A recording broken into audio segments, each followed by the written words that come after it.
यार मम्मी तू असं काही खाऊ घालते यार काही. त्या दिवशी तू मला नाही आवडलं तर पिठलं करून खाऊ घालते तू. मी भात काही नको. पप्पा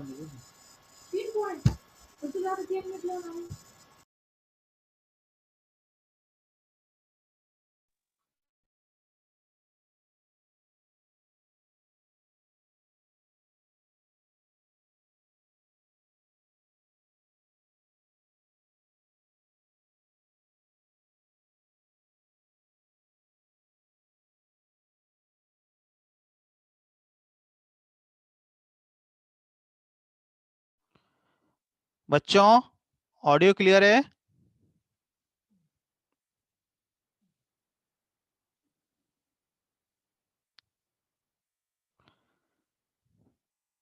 ठीक है बेटा, तो इसको लिख लीजिए।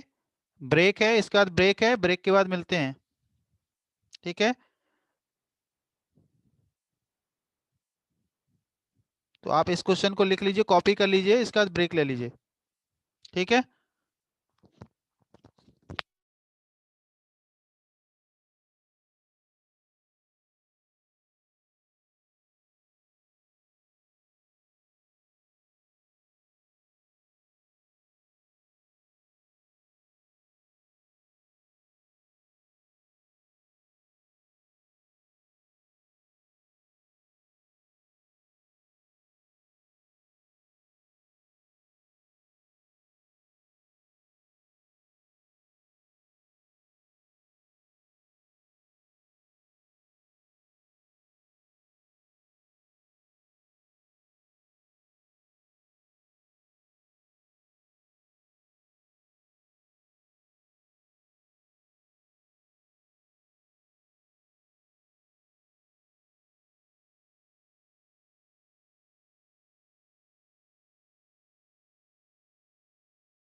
बच्चों ऑडियो क्लियर है?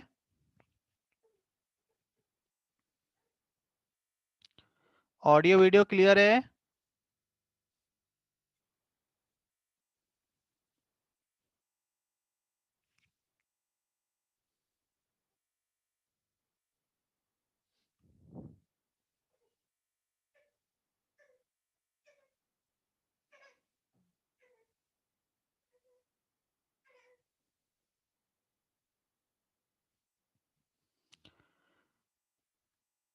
तो बेटा ये क्वेश्चन नंबर 3 में किसी को डाउट है, किसी को प्रॉब्लम है तो बताइए।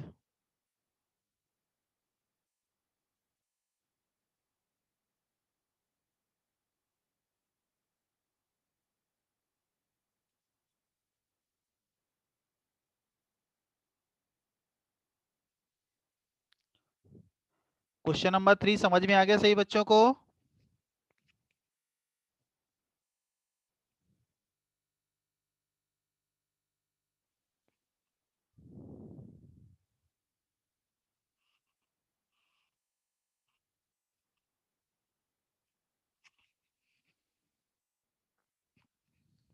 ठीक है, अब आगे पढ़ते हैं।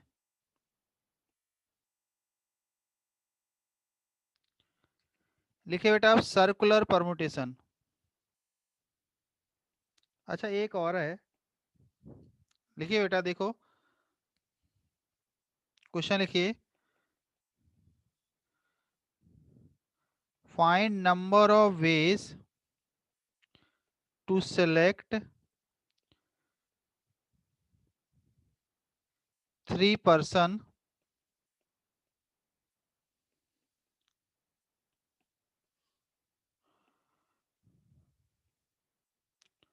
out of 100 persons sitting in a row if no two persons are consecutive। No two person are consecutive, कोई भी कॉन्जिगेटिव नहीं होना चाहिए।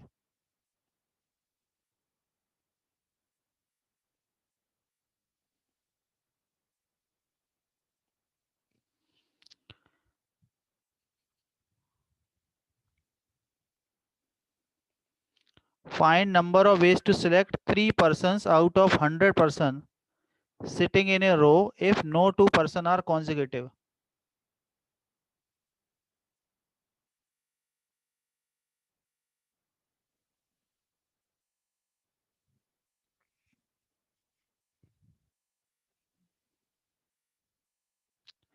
ठीक है बेटा, इस तरह कोई भी क्वेश्चन आ सकता है कि एक सेल्फ में 30 बुक्स रखी हुई हैं, आपको 5 बुक्स सेलेक्ट करनी है such that no two books are consecutive. ऐसा कुछ भी क्वेश्चन पूछ सकते हैं। एक कोई ट्रेन जा रही है और आपको 3 स्टेशन में हॉल्ट रखना है, बताइए no 3 station are consecutive, no 2 station are consecutive. इस तरह का कोई भी क्वेश्चन आ सकता है। तो नो थिंग्स आर कॉन्जिक्यूटिव का मतलब क्या है? लेट से हमने ये पर्सन सेलेक्ट किया, ये वाला पर्सन सेलेक्ट किया, तो यहाँ पर x1 नंबर ऑफ पर्सन है,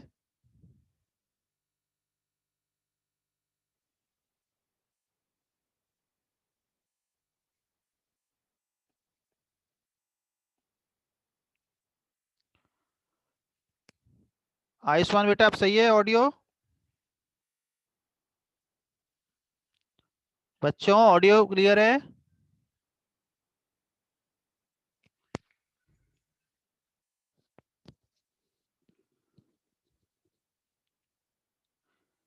देखो बेटा, लेट से हमने 3 पर्सन को सिलेक्ट करना है, ए बी सी, 3 पर्सन। क्या है इनके बीच में क्या होगा? यहाँ पर लेट से x1 नंबर ऑफ पीपल है, यहाँ बीच में x2 पर्सन बैठे हुए हैं, यहाँ पर x3, यहाँ पर x4। तो बताइए बेटा इनका सम कितना होगा? x1 plus x2 plus x3 plus x4 कितना होगा बताइए? ABC, let say we have selected 3 person ABC, तो ये बताइए x1 plus x2 plus x3 plus x4 कितना होगा? ABC 3 को हटा दो, ABC को हटा दो तो कितने परसेंट होंगे? 97 होंगे ना। अच्छा X1 में तो कोई रिस्ट्रिक्शन नहीं है, लेकिन बेटा एक्स ए और बी कॉन्जिक्यूटिव नहीं होना चाहिए, मतलब X2 के बीच में कम से कम, ए और बी के बीच में कम से कम 1% तो होना ही चाहिए ना। ये होगा। देखो बेटा ये इक्वेशन आपको फॉर्म करना आई कि नहीं आई, समझ में आई? ए और बी के बीच में कम से कम 1% होना चाहिए, बी और सी के बीच में कम से कम 1% होना चाहिए। आया कि नहीं आया समझ में? तो X2 must be greater than equal to 1 and X3 must be greater than equal to 1।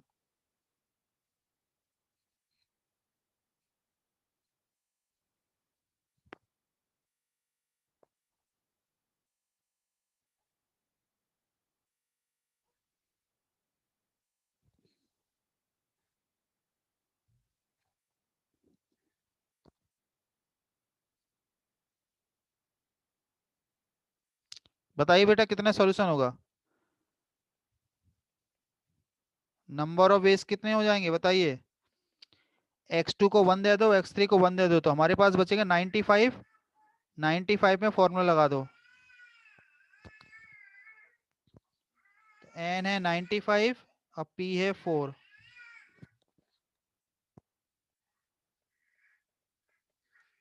तो आंसर आ गया 98C3।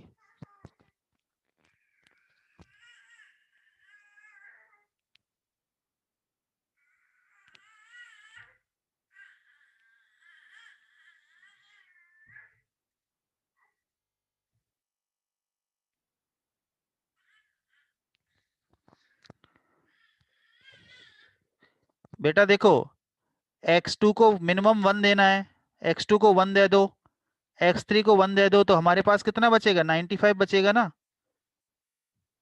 X2 को 1 दे दो, X3 को 1 दे दो, तो बचेगा कितना? 95। तो N इक्वल टू 95 है, P है 4, फॉर्मूला लगा दो।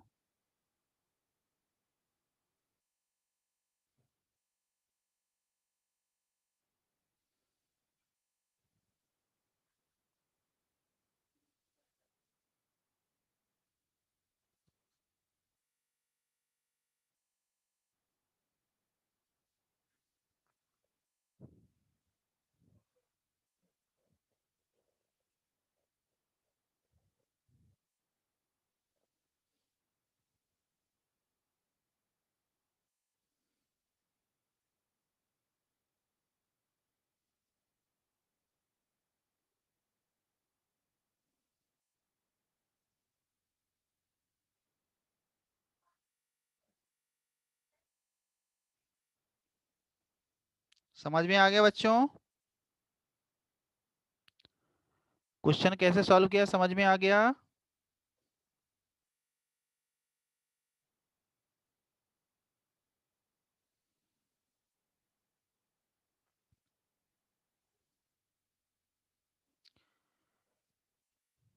ठीक है बच्चों, अब हेडिंग लिखिए सर्कुलर परमुटेशन।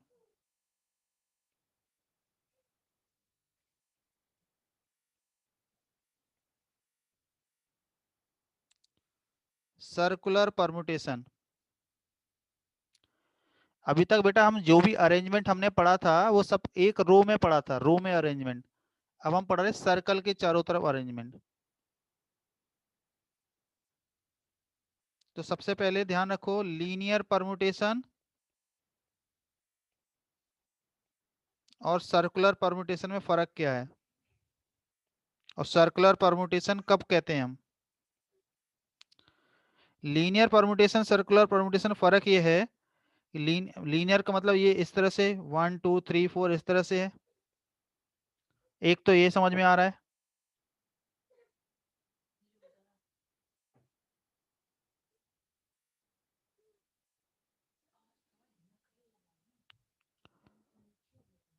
बच्चों ऑडियो क्लियर हो गया?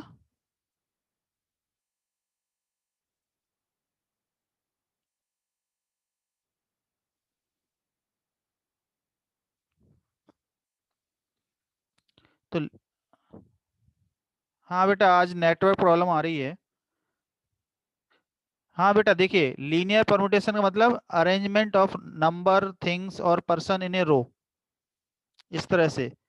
या फिर क्या कर सकते हैं, यदि आप सर्कल के चारों तरफ बैठा रहे हैं तो यहाँ पर सीट नंबर होना चाहिए। यदि सीट नंबर है, यदि मैंने सीट नंबर मेंशन कर दिया तो वो सर्कुलर परमुटेशन नहीं है, वो लीनियर परमुटेशन ही है। चाहे आप चाहे किसी की तरफ चारों तरफ बैठाइए, 1 2 3 4, यदि मैंने कह दिया, यदि मैंने सीट नंबरिंग कर दी तो फिर वो परमुटेशन सर्कुलर नहीं होता है, वो केवल केवल लीनियर परमुटेशन ही है सबके सब।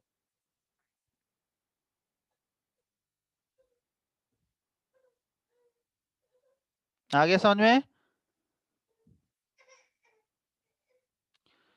सर्कुलर कब कहते हैं बेटा, जब सर्कल के चारों तरफ आपकी सीट तो रखी है लेकिन नंबरिंग नहीं है।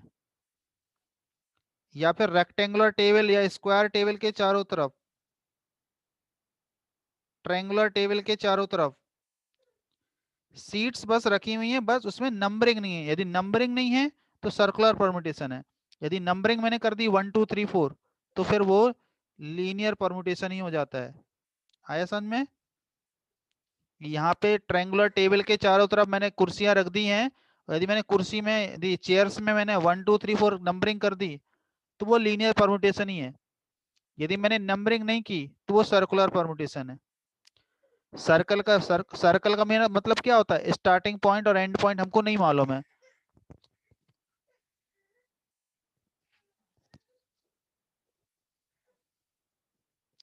तो सर्कुलर परमुटेशन में क्या होता है, सर्कल का मीनिंग क्या होता है, सर्कल में स्टार्टिंग पॉइंट और एंड पॉइंट नहीं मालूम होता है ना।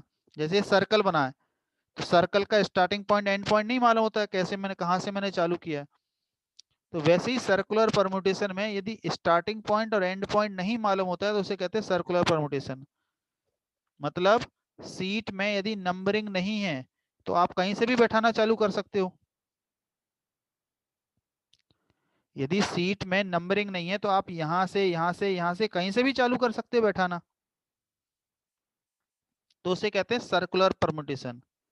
लेकिन यदि मैं सीट मैंने नंबरिंग कर दी तो फिर फिर उसमें ये रहेगा कि सेकंड सीट में कौन पर्सन बैठा हुआ है। तो आप वो सेकंड सीट में ऐसा यहाँ पे बैठा हो या सेकंड सीट में सर्कुलर अरेंजमेंट में बैठा हो या कहीं पर भी बैठा हो, सेकंड सीट में पर्सन कौन सा बैठा वो मैटर करने लग जाएगा। तो वो लीनियर परमुटेशन से ही आंसर आता है सभी का। तो नंबर ऑफ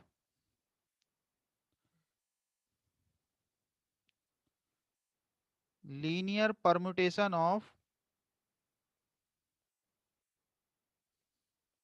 एन थिंग्स और पर्सन, ये होता है एन फैक्टोरियल। और इसमें क्या होता है, सर्कुलर परमुटेशन होता है बेटा, अभी मैं बताऊंगा कैसे। Number of circular permutation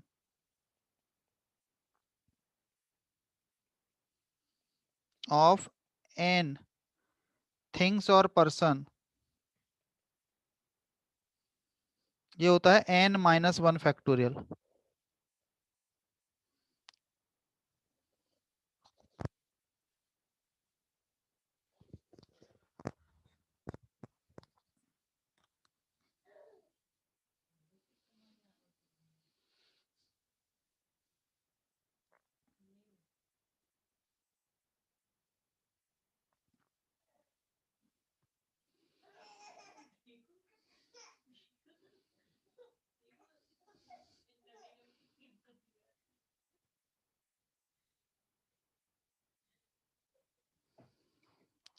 number of linear permutation of, हाँ बेटा मैं लिख लो, आप मैं एक्सप्लेन करता हूँ आगे।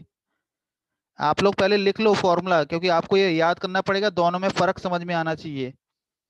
लीनियर परमुटेशन और सर्कुलर परमुटेशन में दोनों में आपको डिफरेंस समझ में आना चाहिए। केवल सर्कल के चारों तरफ बैठाना बस नहीं है, सर्कल के चारों तरफ बैठा दिया, बट ये ध्यान रखो यदि जो सीट में आपने बैठाया है यदि उस सीट में कोई नंबरिंग नहीं है तो वो सर्कुलर परमुटेशन है। यदि मैंने सीट में नंबरिंग कर दी तो वो मैटर ही नहीं करता है, वो चाहे सर्कुलर अरेंजमेंट हो, चाहे वो लीनियर हो, चाहे रो में बैठा हो, चाहे सर्कुलर टेबल के चारों तरफ बचाओ बैठाओ, तो वो लीनियर परमुटेशन ही होता है। यदि सीट में नंबरिंग नहीं है तो वो सर्कुलर परमुटेशन होता है और उसका आंसर होता है n-1 फैक्टोरियल। आप लिख लीजिए, फिर मैं एक्सप्लेन करता हूँ कैसे।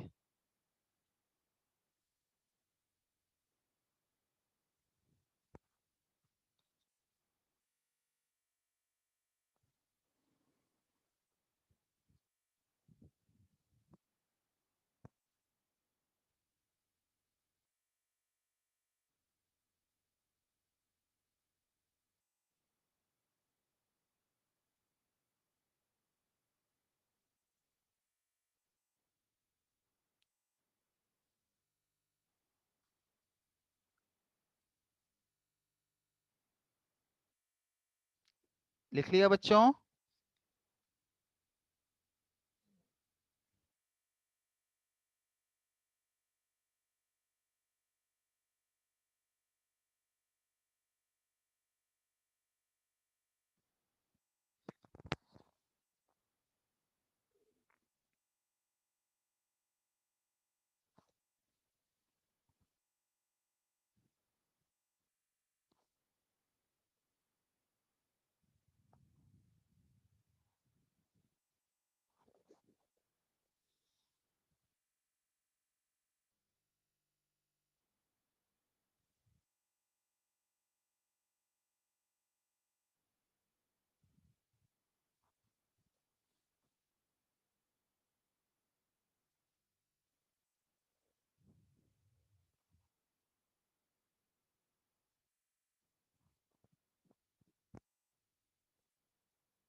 हाँ बेटा देखिए, मैं आपको अरेंजमेंट शो करता हूँ सर्कुलर परमुटेशन के, और आपको बताना है वो सेम है कि डिफरेंट है, अलग अलग है। ये है, ये सर्कुलर टेबल है, इसके चारों तरफ ABCD बैठे हुए हैं। आपको बताना है क्या ये परमुटेशन सेम है कि अलग अलग हैं।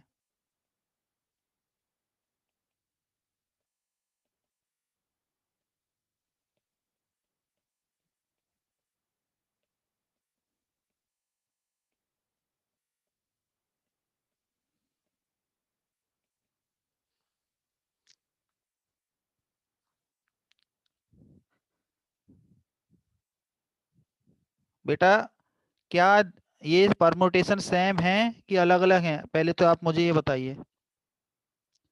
सेम है, क्यों सेम है? कोई एक रीजन बताइए क्यों सेम है।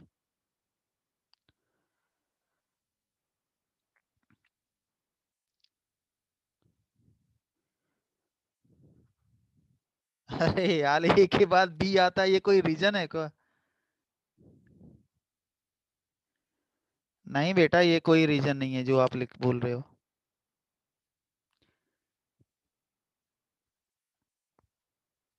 ए के बाद तो बी आएगा। बी, मैं ABCD की जगह PQRS लिख दूं या कोई भी चार नाम लिख दूं, क्या फर्क पड़ता है उससे? यहाँ देखो, सुनिए आप, सुनिए सुनिए सुनिए। देखो बेटा, पहला सर्कल को, ये देखो, ये सर, देखो अब स्क्रीन में देखना, ये सर्कुलर टेबल है। इस सर्कुलर टेबल को यदि मैंने रोटेट कर दिया इस तरह से, यदि मैंने 45 डिग्री रोटेट कर दिया तो ये बन जाएगा कि नहीं बनेगा? तो पहले को रोटेट करने के बाद दूसरा बन जाएगा अरेंजमेंट कि नहीं बनेगा?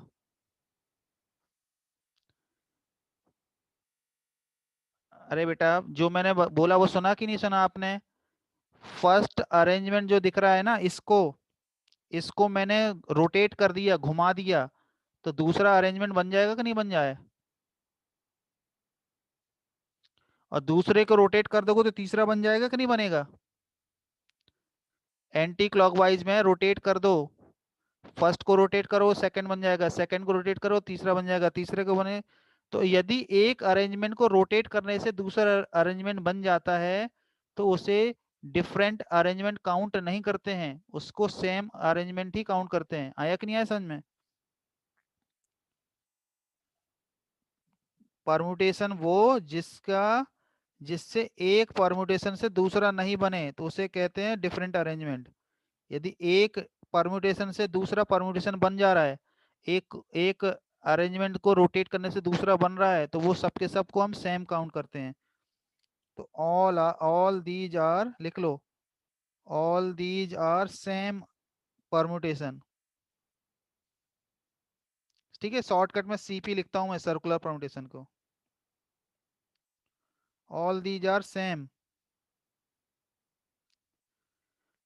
समझ में आया क्या बोला मैंने? तो बताइए बेटा, यदि फोर, तो कहने के मतलब है यदि 4 पर्सन को मैं बैठाता तो 4 फैक्टोरियल अरेंजमेंट बनते कि नहीं बनते? 4 factorial linear arrangement, linear permutation 4 factorial बनते कि नहीं बनते? लेकिन जो फोर ये रोटेशन के बाद 4 परमुटेशन तो सेम ही हो जा रहे हैं। तो आंसर क्या हो रहा है? 4 फैक्टोरियल तो टोटल होते हैं, 4 अरेंजमेंट सेम है, तो डिफरेंट अरेंजमेंट कितने होंगे? 4 factorial upon 4, that is 3 factorial होंगे कि नहीं होंगे? That is 4 - 1 factorial we can say, मतलब एक परमुटेशन कम होता है। समझ में आया?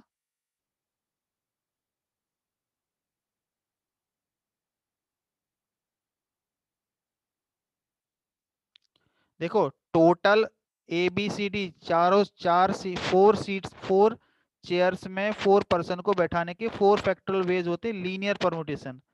लेकिन ये रोटेशन से क्या हो गया? 4 परमुटेशन सेम हो गए, तो 4 फैक्टोरियल अपॉन 4 ये डिफरेंट सर्कुलर परमुटेशन होंगे, दैट इज 3 फैक्टोरियल।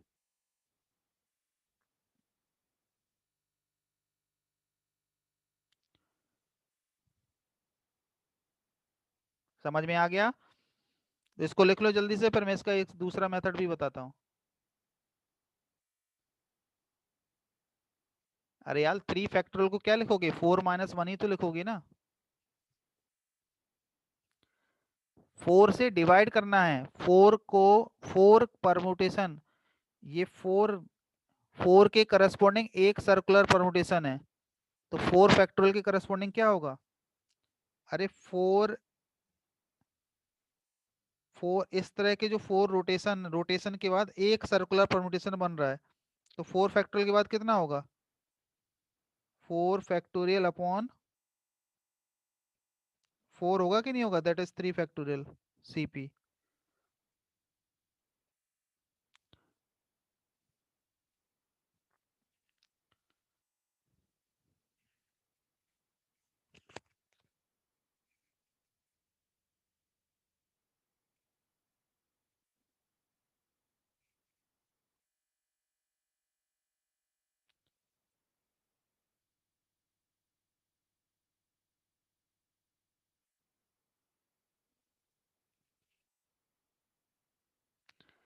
आदित्य बेटा, आप अपनों की जगह नाम लिख दो, चिंटू, बबलू, आप कुछ भी नाम लिख दो, क्या फर्क पड़ता है यार?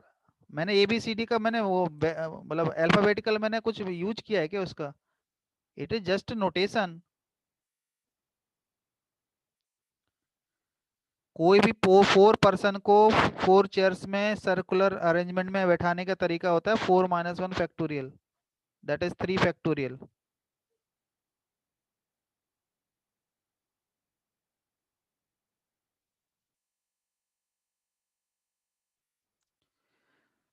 हाँ बेटा, आप देखो, दूसरे तरीके सोचने का तरीका ये है कि ये 4 चेयर्स हैं, 4 पर्सन खड़े हुए हैं, ABCD,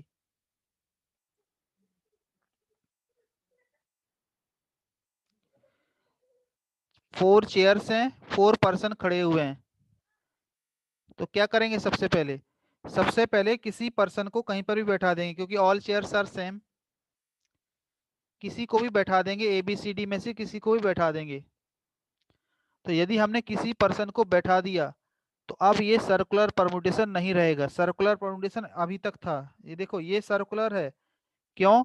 क्योंकि स्टार्टिंग पॉइंट और एंड पॉइंट अभी हमको नहीं मालूम, मतलब कहाँ पे बैठाना चालू करना है, यहाँ से, यहाँ से, यहाँ से, यहाँ से, कौन सी चेयर में बैठाना चालू करना है, अभी तक कुछ नहीं मालूम। लेकिन मैंने किसी भी चेयर में मैंने A को बैठा दिया, तो अब ये सर्कुलर परमुटेशन नहीं होगा, अब ये लीनियर परमुटेशन ही होगा।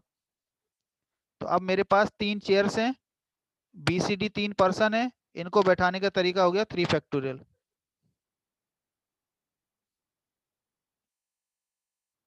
आया समझ में कि नहीं आया? तो यदि n पर्सन होते तो मैं किसी एक पर्सन को पहले बैठा देता, रिमेनिंग n-1 पर्सन को अरेंज कर दो सर्कुलर में, तो आंसर होता n-1 फैक्टोरियल। तो अभी बेटा आपको ये डायरेक्टली याद रखना है, number of ways to arrange N different things और person around A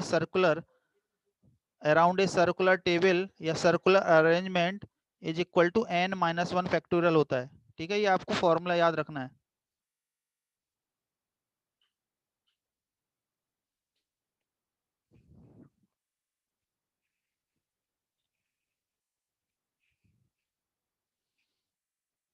note,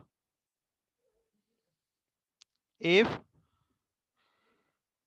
clockwise and anti-clockwise permutations are same,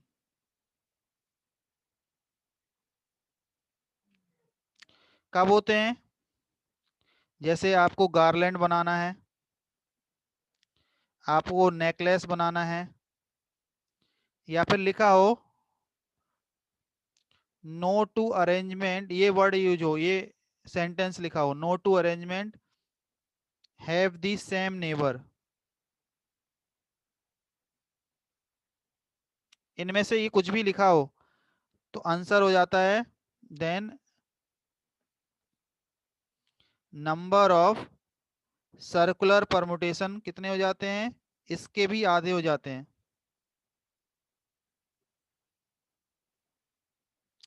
ये हो जाएंगे n-1 फैक्टोरियल डिवाइडेड बाई 2।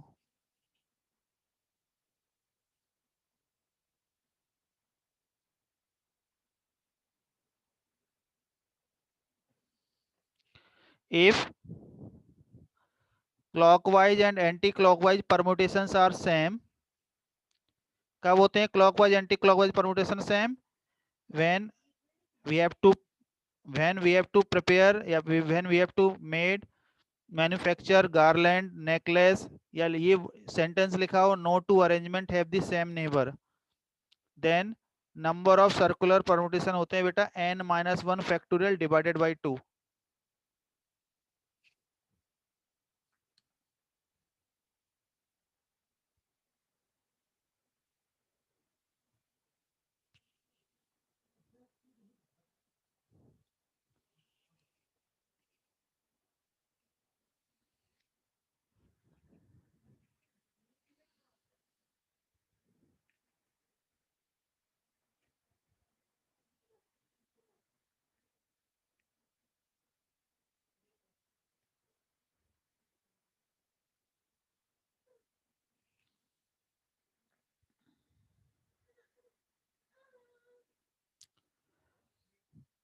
बच्चों लिख लो, फिर मैं एक्सप्लेन करता हूं इसको।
बेटा देखो जरा,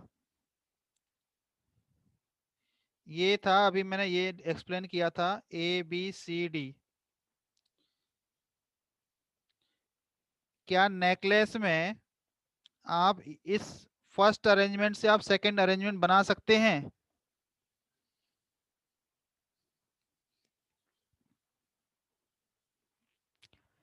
क्या आप नेकलेस में ये ABCDR लेट से फूल हैं, कोई गार्लैंड एज्यूम कर लेते हैं, गार्लैंड है ये, ABCD फ्लावर्स हैं। तो यदि मैंने ABCD फर्स्ट अरेंजमेंट से आप सेकंड अरेंजमेंट बना सकते हैं क्या इन केस ऑफ गार्लैंड?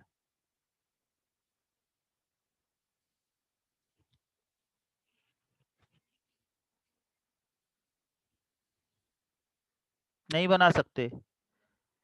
बच्चों बना सकते हैं।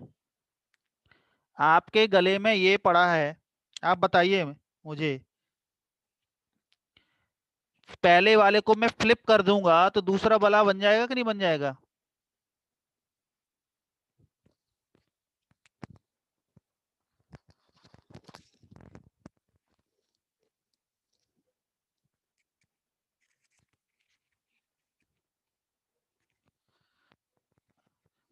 बेटा आपके आपके गले में ये गला, ये आपका गला है, ऐसा पड़ा हुआ है, ये गला है आपका ऐसा है।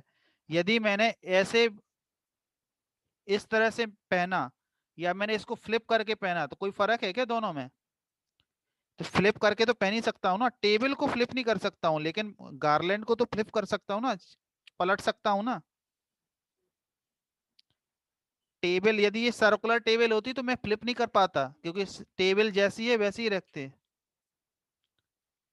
लेकिन यदि गार्लैंड है तो उसको मैं फ्लिप कर सकता हूँ ना, पलट सकता हूँ ना। आपके गले में कोई चेन है तो आप उस चेन को पलट के भी पहन सकते हो कि नहीं पहन सकते हो? आप इसको फ्लिप कर दो तो डी आ जाएगा राइट में और बी आ जाएगा लेफ्ट में। आया कि नहीं आया समझ में?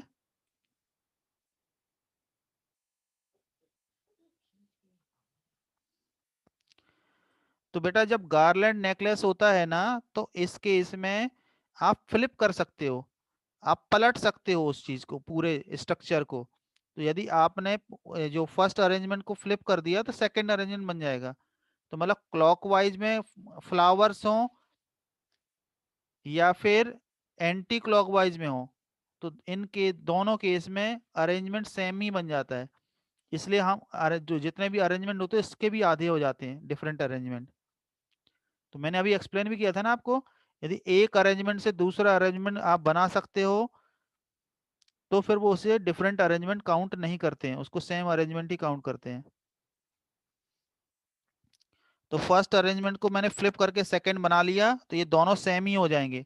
तो जितने सर्कुलर परमुटेशन थे उसके भी आधे हो जाते हैं यदि ये गार्लैंड नेकलेस आपको बनाना हो। या फिर ये लिखा हो no two arrangement have the same neighbour, तो देखो इसमें ए का नेबर क्या है, बी और डी है, इसमें भी है ए का अरेंजमेंट बी और डी, तो ये सेम काउंट करना है। तो यदि ये तीन चीजें लिखी हुई हैं क्वेश्चन में, आपको गार्लैंड बनाना है, आपको नेकलेस बनाना है, या फिर लिखा है no two arrangement have the same neighbour, then number of circular permutation कितने हो जाते हैं, n-1 factorial upon 2।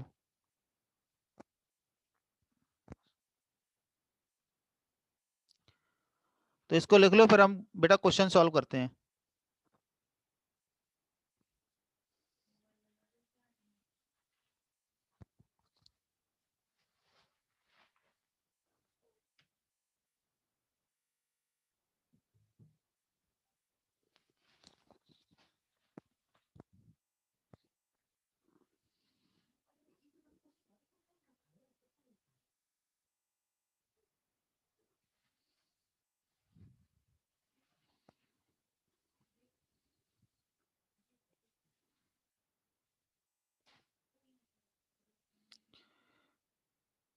Find number of ways to arrange 5 boys and 5 girls around a circle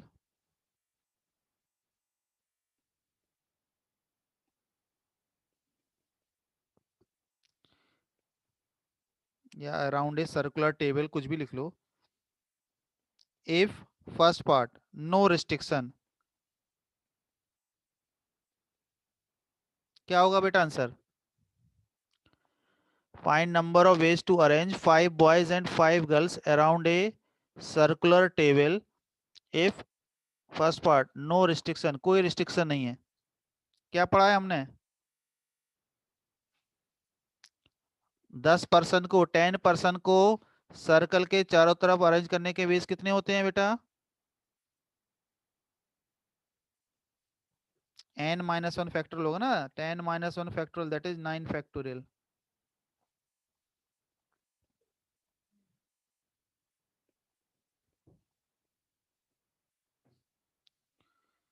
question next, no two arrangement have the same neighbour.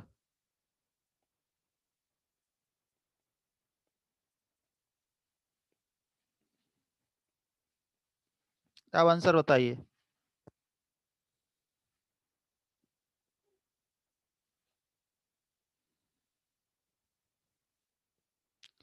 Yes, इसके आधे हो जाते हैं क्योंकि इस केस में एंटी क्लॉकवाइज और क्लॉकवाइज परमुटेशन सेम हो जाते हैं।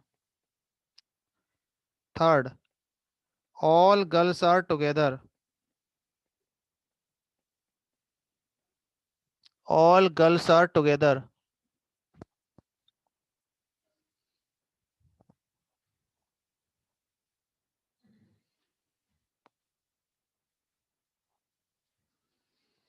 तो क्या करना है बेटा? Boys B1 B2 B3 B4 B5 boys हो गए और ये गर्ल्स का ग्रुप हो गया पूरा, G1 G2 G3 G4 G5।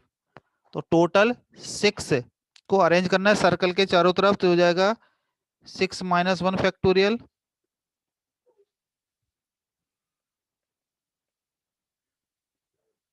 Into girls को आपस में अरेंज कर दो।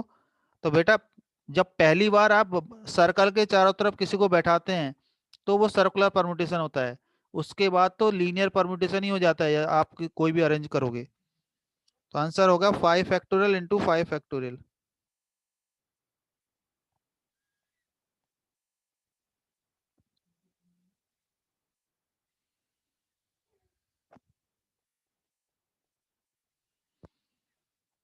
ठीक है, no two girls are together.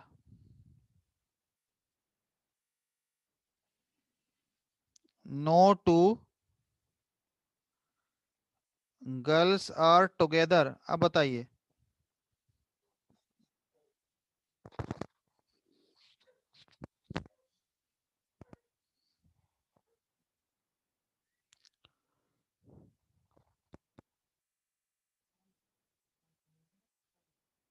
No two girls are together क्या करते थे हम बेटा?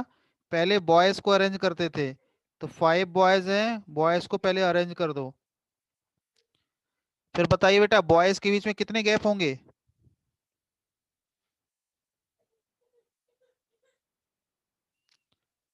B1 B2 B3 B4 B5, 5 boys हैं, बॉयज के बीच में कितने गैप हैं? 5 गैप हैं और 5 गर्ल्स भी हैं। तो बताओ 5 बॉयज के बीच में जो गैप हैं उनके उन पर गर्ल्स को अरेंज करना है तो कितने पेज होंगे? 5 फैक्टोरियल। क्यों? क्योंकि फर्स्ट टाइम जब आपने ज्वाइन बैठाया तब सर्कुलर परम्यूटेशन था, और जब सेकंड टाइम बैठा रहे तो फिर वो लीनियर परम्यूटेशन ही होगा। आया कि नहीं आया समझ में? क्योंकि कोई ना कोई पर्सन यदि सर्कल के चारों तरफ बैठ चुका है या बैठ गए हैं तो फिर ध्यान रखना कि फिर वो सर्कुलर परम्यूटेशन नहीं होता है, फिर वो लीनियर परम्यूटेशन ही रहता है। तो बेटा पहले आप इसको लिख लो, फिर मैं आगे एक दो पार्ट और कराता हूँ इसके।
नेक्स्ट देखो बेटा, B1 G1, B2 G2, B3 G3, B4 G4 and B5 G5 are together.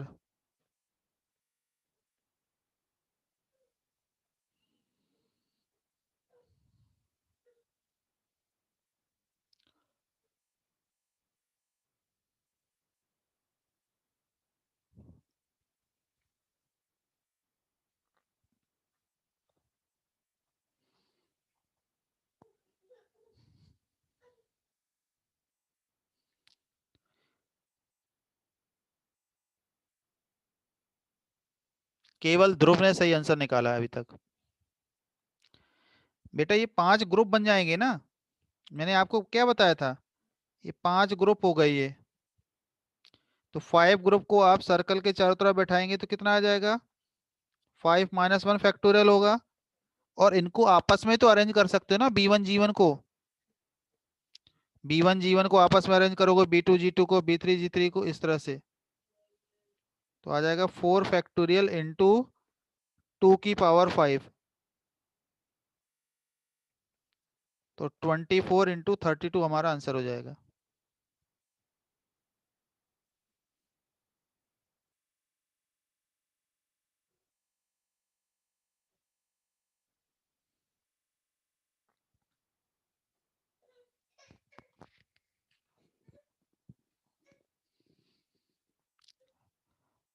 ठीक है बेटा, तो सर्कुलर परम्यूटेशन अब बेटा आपके नेक्स्ट क्लास में चैप्टर कंप्लीट हो जाएगा।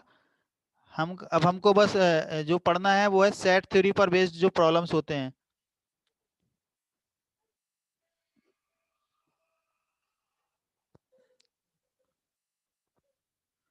तो नेक्स्ट क्लास में चैप्टर कंप्लीट हो जाएगा। तो बेटा आप लोग ट्राई करिए, आपके जो मॉड्यूल के क्वेश्चंस हैं उनको ट्राई करिए, और नेक्स्ट टू नेक्स्ट क्लास में हम लोग डिस्कस करेंगे। Next chapter is binomial theorem.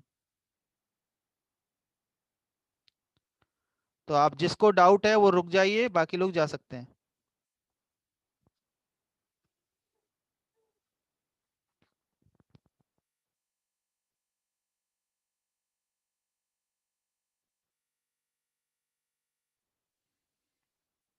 Next exam में बेटा परमुटेशन कॉम्बिनेशन तक बस आएगा।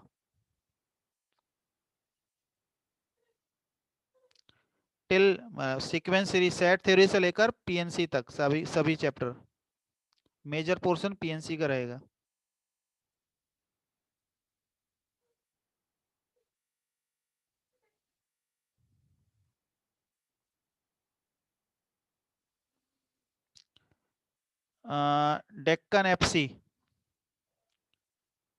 Deccan FC on Lloyd, major major batches मेरे सब डेक्कन एफसी में ही होते हैं।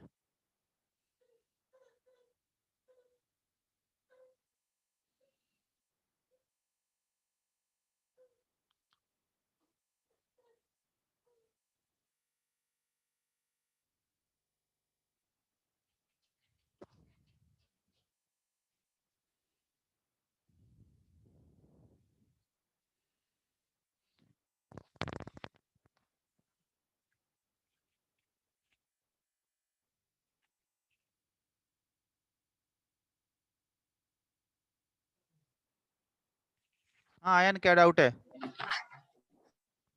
सर सर फोर्थ क्वेश्चन थोड़ा नहीं समझा, इस वाला। उसमें लिखा है ना, no two girls are together, ये वाला ना, फोर्थ पार्ट। हाँ हाँ हाँ तो उसमें पहले बॉयज को बैठा दो, तो 5 बॉयज को बैठाओगे तो 5 यस - सर 1 फैक्टोरियल हो जाएगा। फिर उनके बीच में देखो केवल 5 गैप्स होंगे ना, ये देखो यस सर, तो 5 गैप्स में 5 गर्ल्स को बैठा दो, 5 फैक्टोरियल आंसर हो गया। बस बस। ये गर्ल्स के लिए है हाँ सर दूसरा समझा, वाला। Thank you sir. हम्म, हाँ तो सर पहले बॉयज को बिठा दिया और गैप्स में 5 गैप थे तो 5 गर्ल्स बिठा दी। हाँ 5 गैप्स को, 5 गैप में 5 गर्ल्स को बैठा दो तो 5 फैक्टोरियल हो जाएगा, गर्ल्स को बैठाने के तरीका। यस आया समझ में? Thank you.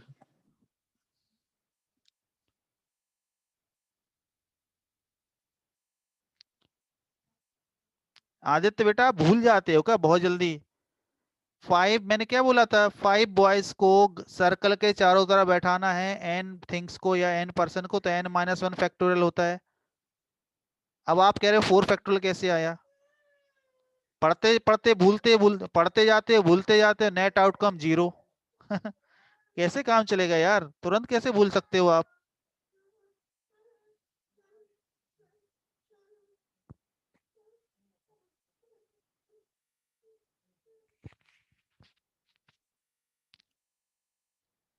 चलो ठीक है बेटा, मैं रिकॉर्डिंग भेजता हूँ तुरंत, ठीक है। Okay then, bye bye.